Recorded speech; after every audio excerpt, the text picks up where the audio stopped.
Aujourd'hui, je voulais dans cette formation vous partager ma vision de la santé.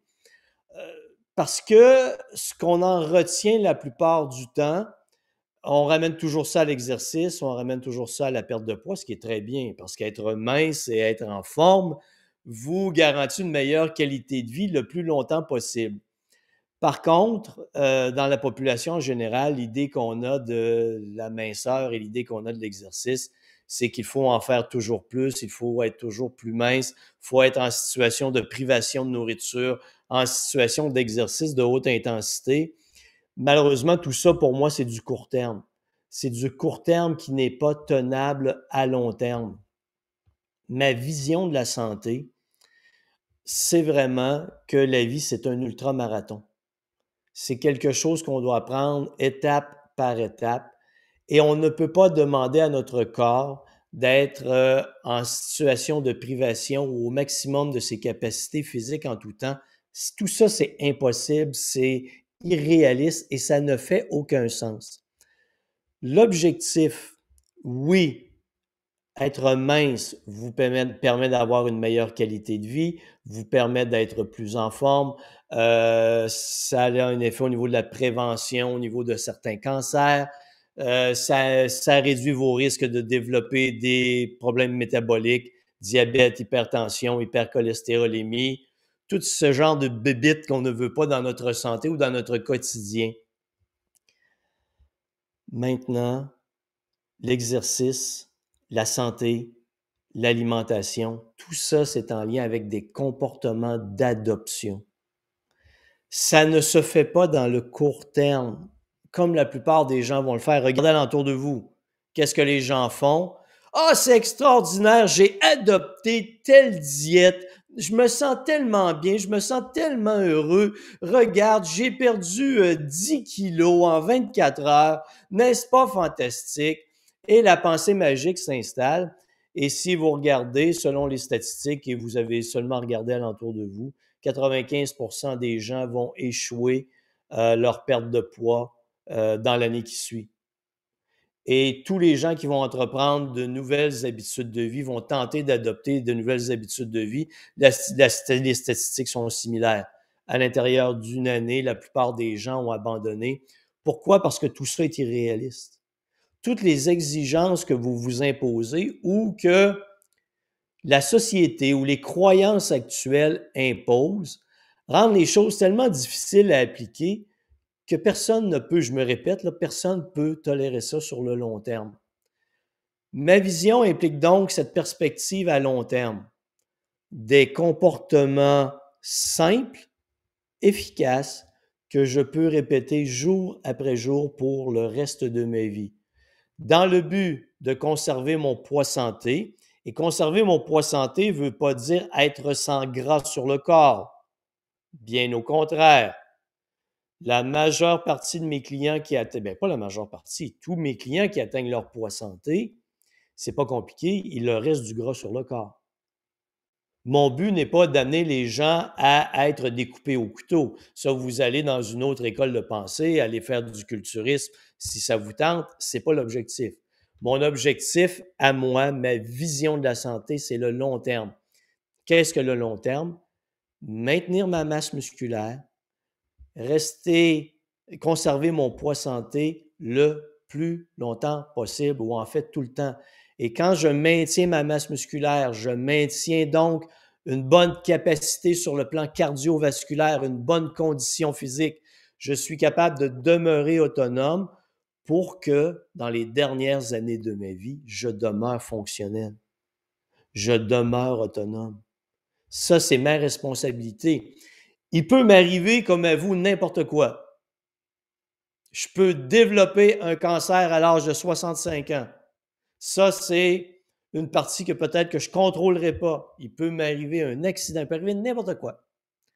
Mais personnellement, ce que j'ai décidé et ce que j'enseigne à mes clients, ce que je veux partager à travers mes vidéos, c'est que je veux faire ce qu'il faut pour rester en contrôle de ce que je peux maîtriser. Je peux maîtriser mes décisions par rapport à ma santé. Je peux maîtriser mes comportements. Je peux faire des choix intelligents. Et tout ça m'appartient. C'est pas évident pour tout le monde, je le sais, là. Dans le processus de changement, il y a toujours, un processus évolutif. Certains d'entre vous qui m'écoutez êtes déjà rendus à l'aspect où la santé, c'est vraiment une de vos valeurs principales. Ce que vous faites est orienté vers l'entretien, le maintien de votre santé. Bravo, c'est une démarche exceptionnelle. Mais dans le processus de changement, il y a des gens qui ne sont pas intéressés à en entendre parler. On n'y peut rien, c'est comme ça. C'est pour ça que vous allez vous rendre compte que mon discours s'adresse vraiment à, excusez le terme, une niche de personnes. Des personnes très précises qui, je sais, qui sont capables d'entendre le discours, qui n'ont seulement besoin que d'un petit coup de pied au derrière pour avancer et d'une stratégie intelligente. Donc, si je reviens au processus de changement, il y a des gens qui ne veulent rien savoir, rien entendre, il n'y a rien à faire avec eux. Ça fait partie de la vie. Ce n'est pas notre responsabilité, c'est leur problème. Donc, il y a des gens qui sont rendus à une phase où ils commencent à réfléchir. Ils entendent parler de la santé. Ouais, ça a de la logique. Ça a de la logique, mais je ne me sens pas prêt. Je ne suis pas certain. Non, pas là. Et le message continue. Les gens continuent de réfléchir. Arrive le moment où, non, c'est là. J'entreprends des actions. C'est à ce moment que les choses deviennent très importantes parce que les actions que vous allez entreprendre déterminent les résultats que vous allez obtenir. La transition va se faire ici. Ce que vous voulez, c'est une réussite. Vous ne voulez pas un échec parce que vous avez tout fait cette démarche. Il y était un moment où vous ne vouliez pas en entendre parler. Il y était un moment où vous avez été attentif, où vous vous êtes mis à réfléchir. Ça a pris un certain temps, 6 mois, 1 an, 2 ans, 3 ans, peu importe. Et là, vous avez décidé, je décide d'agir. L'erreur que vous pouvez faire au moment où vous décidez d'agir, c'est de vous tourner vers des comportements stupides et inefficaces. Les diètes sévères, vous priver de nourriture et vous entraîner à haute intensité. Ça implique une vision à court terme, une vision à court terme que moi, je trouve très destructrice. Je vous partage mon opinion, vous n'êtes pas obligé de me croire. Je vous partage ma vision. Je vous invite juste à réfléchir. Cette vision détruit le métabolisme à court terme. La privation de nourriture, l'exercice de haute intensité amène simplement votre métabolisme à ralentir et à stocker plus de gras. Au début, ça semble miraculeux, ça fonctionne, ça va bien, mais arrive un moment où votre corps est plus capable de tolérer ça. Et qu'est-ce qui se passe? Vous revenez à la case départ. Donc, au moment où vous décidez d'entreprendre une action, celle-ci doit être en fonction d'une vision à long terme. Qu'est-ce qui est réaliste dans une vision à long terme? En fait, la question, je vous la pose. Est-ce que c'est réaliste pour vous de faire 6 heures d'exercice par semaine? Probablement pas. Vous n'êtes pas un athlète d'élite, vous vous en allez pas en compétition, vous n'avez pas besoin d'en faire autant. Donc, quel temps êtes-vous capable d'accorder à l'exercice par semaine? C'est la première question. Vous pourriez me dire quelque chose qui vous semble aussi ridicule que 2 fois 20 minutes par semaine. Ah, ben non, Denis, 2 fois 20 minutes. C'est ce que je pourrais faire là, mais je n'aurais pas de résultat. Faux. Un de mes clients a perdu 40 kilos avec 2 fois 20 minutes d'exercice par semaine, ce qui a été un changement radical dans son style de vie. Il a changé effectivement aussi son alimentation, on va y revenir un peu plus tard, mais vous voyez, il ne faut pas minimiser l'action, le comportement qui peut changer votre vie. Parce que dans la tête des gens, dès qu'on décide d'entreprendre une action, les actions doivent être démesurées parce que c'est ce qu'on vous a enseigné, c'est ce qu'on vous a fait croire. Mais pensez-y, si vous n'avez rien accompli pour votre santé jusqu'à présent, toute action que vous allez entreprendre, aussi petite soit-elle, Et souvent, c'est souhaitable qu'elle soit petite, cette action, qu'elle soit minime, 2 fois 20 minutes d'exercice par semaine. Pourquoi? Parce qu'elle correspond à ce que vous êtes capable de faire en ce moment. Ce que vous êtes capable de faire en ce moment est nettement plus efficace et important que ce que vous croyez devoir faire ou ce que les autres vous disent que vous devriez faire.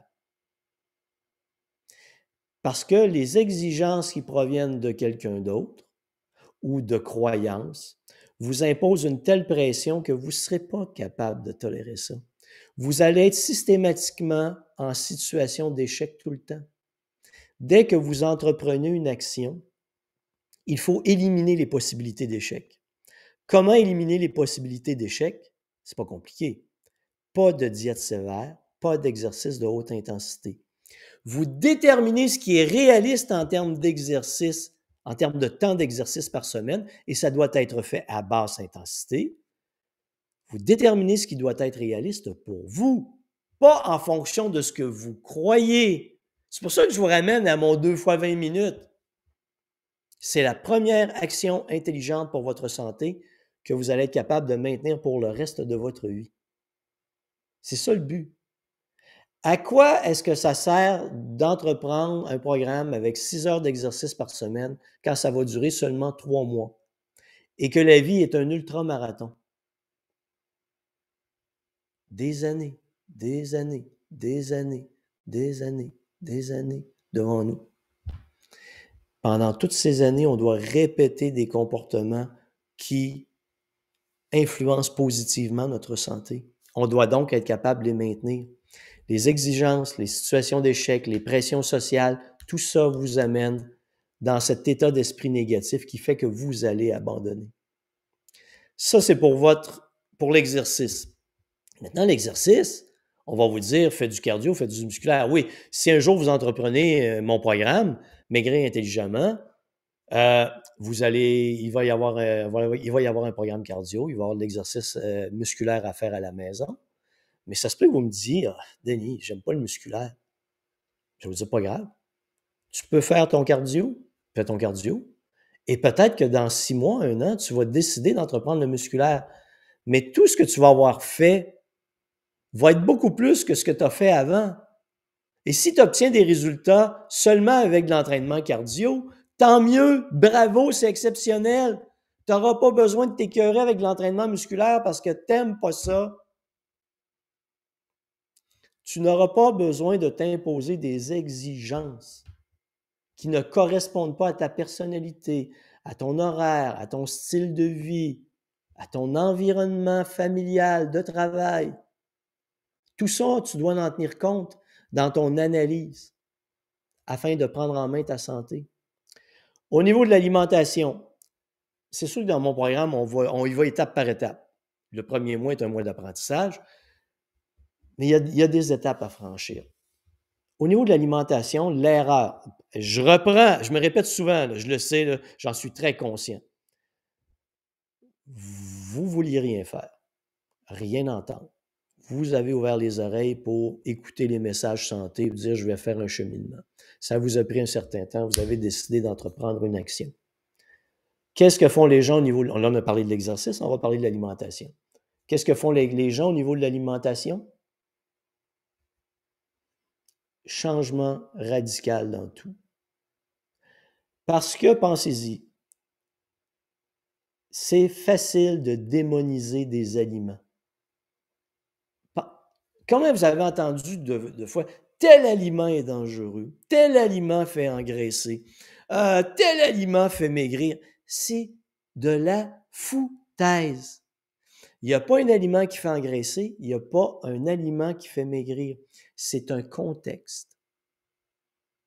L'alimentation, c'est le rapport de votre alimentation avec votre métabolisme, vos besoins en calories, protéines, lipides et glucides et votre qualité alimentaire.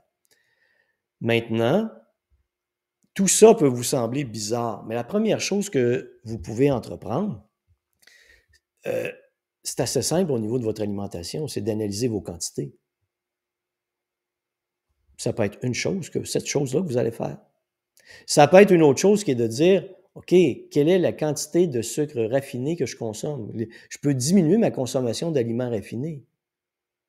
Si vous mangez 2 muffins achetés dans un fast-food chaque jour, qui contiennent une quantité de gras industriels et de sucre raffiné, tout ça a un impact négatif sur votre métabolisme. Et ça contribue à la prise de poids. Alors, vous pourriez dire, hey, le comportement que je vais changer, c'est qu'au lieu d'en prendre 14 par semaine, des muffins comme ça, je vais en prendre 4. Je viens de vous autoriser à en prendre 4. Normalement, qu'auriez-vous fait? Vous auriez fait un changement radical. Oh, j'en prends plus! J'en prends plus du tout! Je touche plus à ça! Mais c'est pas mieux, c'est 2 extrêmes. Vous passez d'un extrême à un autre. Moi, je vous parle de la voie du milieu. C'est comme ça que je pense la santé. C'est comme ça que j'ai pensé mon programme Maigrir intelligemment. C'est comme ça que je pense l'exercice. La voie du milieu. Un extrême, je me goinfre, je mange tout ce qui me tombe sous la main, je suis sédentaire, à je me prive de nourriture, je mange plus rien de ce qui m'intéresse, de ce qui me fait plaisir, et je m'entraîne en imbécile à m'épuiser. Vous comprenez que ces 2 extrêmes, il n'y a rien qui fonctionne. Mais si je me rapproche de la voie du milieu, bien, je me rends compte que il y a certains aliments qui, en trop grande quantité, me font engraisser et que je réduis la quantité et qui me font encore plaisir, amènent une transformation et des résultats positifs.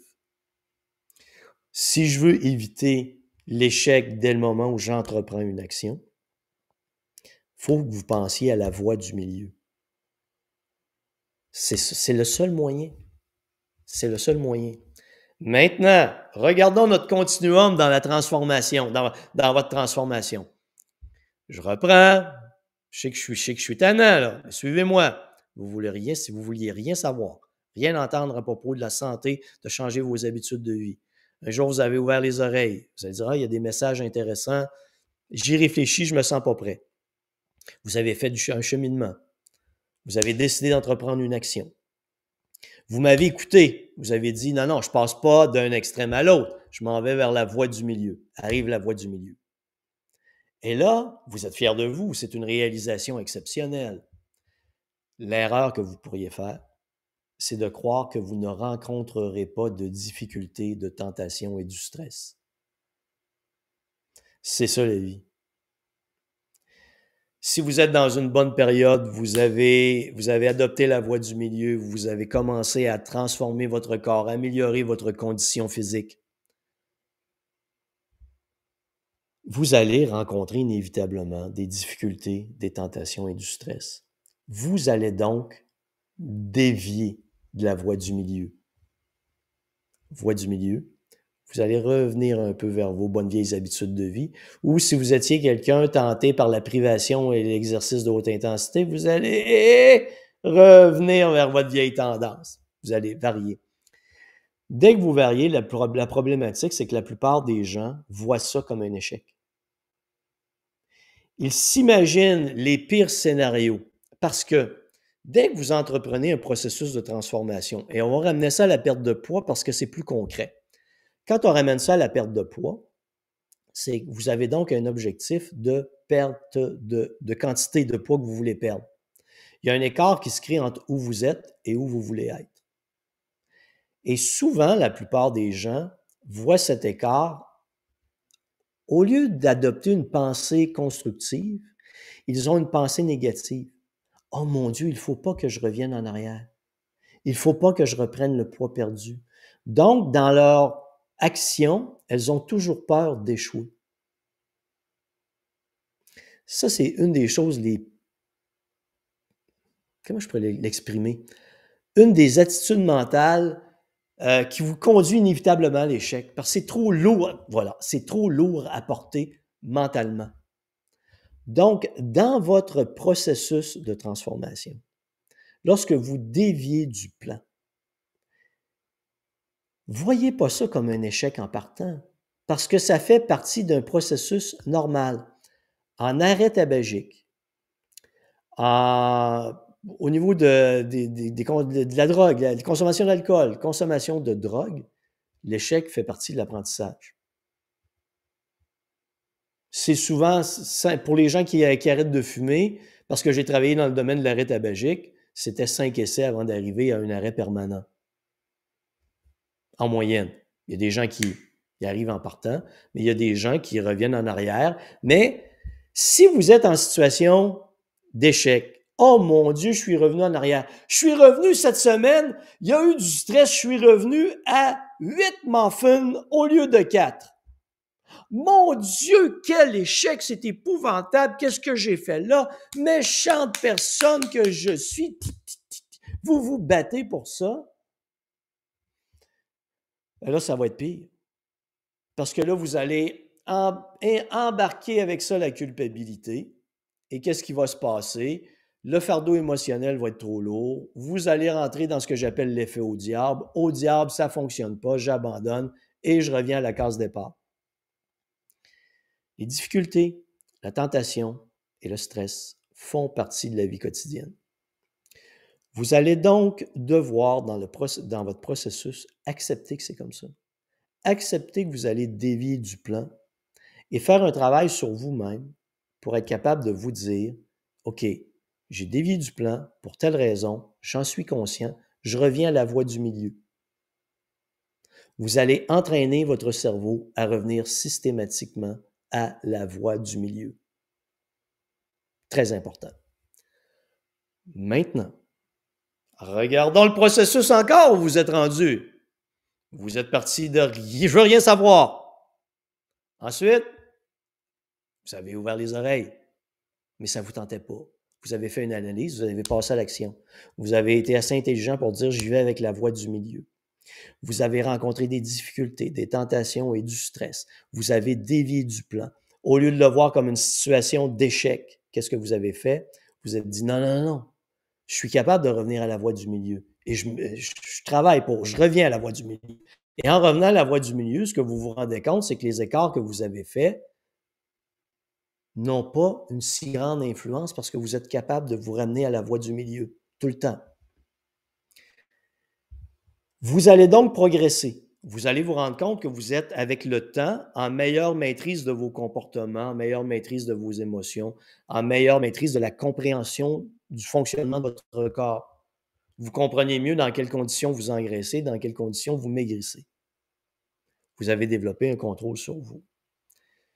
L'erreur à éviter, c'est que dans ma vision à moi à long terme, je veux obtenir le maximum de résultats avec le minimum d'efforts possible. Je le répète, je veux toujours obtenir le maximum de résultats avec le minimum d'efforts possible. Qu'est-ce qu'on vous enseigne dans la plupart des cas? Quand tu as atteint ton objectif,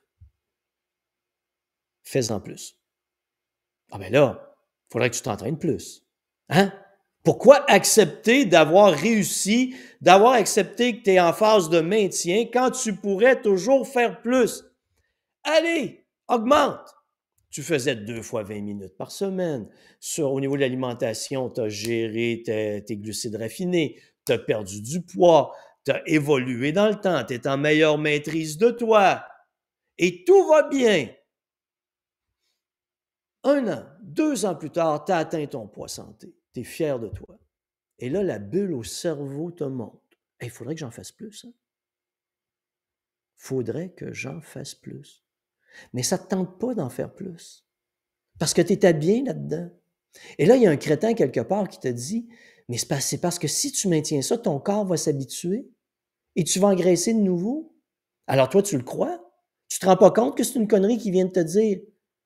Si pendant des mois, ton corps s'est transformé avec la stratégie que tu as employée, c'est qu'elle fonctionne et que si tu la maintiens, tu vas maintenir ton poids santé. Ton corps n'est pas assez cave pour dire « Hey, toi, je t'aime plus aujourd'hui, je vais recommencer à engraisser. » Non, mais il y a des gens qui vont te faire croire ces conneries-là. Alors, qu'est-ce que tu fais? Tu les crois et tu commences à en faire plus. Mais en faire plus, t'écartes, t'épuises, t'aimes plus ça. Alors, tu te sens obligé de continuer là-dedans parce que tu y as cru. Et au lieu de revenir à la base, à la voie du milieu, ben, tu tentes toujours d'en faire plus. Et qu'est-ce que tu fais? Tu t'écœures et pouf, t'abandonnes. Oublie la notion de devoir en faire plus une fois que tu as atteint ton objectif. Ça s'arrête là. C'est fini. Oui, j'ai des clients. Je te donne un de mes clients qui a perdu 30 kilos et qui est arrivé avec l'objectif, Denis, j'aimerais pouvoir courir 5 km. Avant, il était trop gros pour courir. Lorsqu'il a atteint son poids santé, on a commencé un programme de course. Pas trop, jusqu'à ce qu'il puisse courir son 5 km. Ensuite, son objectif a été 10 km. Avant qu'il fasse le chemin au demi-marathon, la question a toujours été, est-ce trop pour toi? Est-ce que tu en exiges trop de toi? Est-ce que tu as le temps de faire le programme d'entraînement? Tu as une famille. Souviens-toi, tu as une famille, tu as du travail, tu as des loisirs. Le but, c'est pas de perdre ta vie à t'entraîner. Ton but, c'est que ça te rende heureux et que tu aies le temps de le faire. C'est toutes des questions qu'il faut se poser. Il ne faut pas succomber aux exigences de la société ou aux croyances générales ou aux commentaires sans fondement. Ton corps, exemple, ton corps va s'habituer. Toutes des conneries qu'on entend qui fait que ça détruit les efforts des gens. Ça détruit la réussite. Et en comprenant tout ça, ce qui va se passer d'extraordinaire, c'est que tu vas avoir développé un contrôle sur toi. Tu vas avoir vu les résultats. Tu vas voir que les résultats se maintiennent à long terme.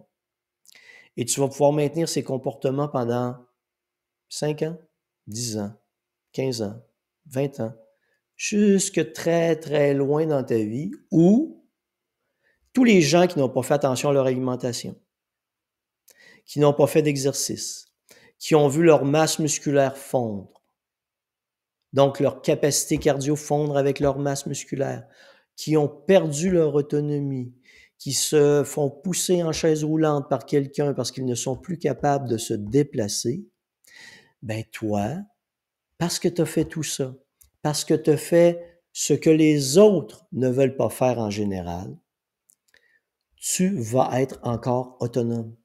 Tu vas pouvoir profiter des dernières années de ta vie en étant autonome, actif, heureux, libre. C'est ça, ma vision de la santé. Le long terme. Et dans cette vision très, très longue, très loin de la santé, l'épuisement, les extrêmes, la privation, la peur, les doutes, ça n'a pas lieu, ça n'a pas sa place. C'est la voie du milieu qui est le plus important. J'espère que cette réflexion t'a apporté quelques éléments pour t'amener à progresser vers ton objectif. Et où que tu sois dans le continuum, ça n'a pas d'importance.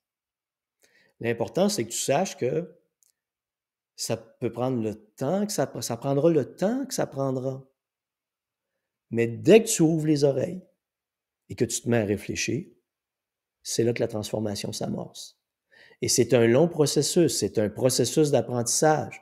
Oui, il y a des gens qui vont changer comme ça parce qu'ils l'ont décidé. Mais la réalité, c'est que tout ça, c'est un processus d'apprentissage qui fonctionne en mode essai-erreur. Voie du milieu, je vais dévier de la voie du milieu, je me ramène à la voie du milieu, je vois les résultats, je développe un meilleur contrôle, je suis capable de développer ma vision à long terme.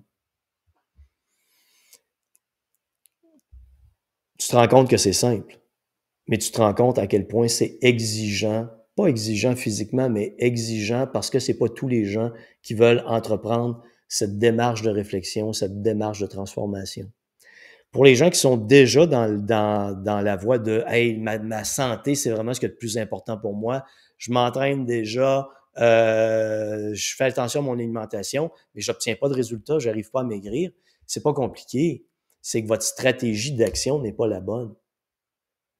C'est que vous êtes probablement dans l'extrême de privation, dans les extrêmes, privation de nourriture, trop d'exercice. Et vous n'êtes pas dans la voie du milieu pour votre métabolisme en fonction de votre âge. en fonction de vos exigences quotidiennes. Là-dessus, bonne réflexion. Si jamais vous avez des questions, vous n'hésitez pas. info@denisboucher.com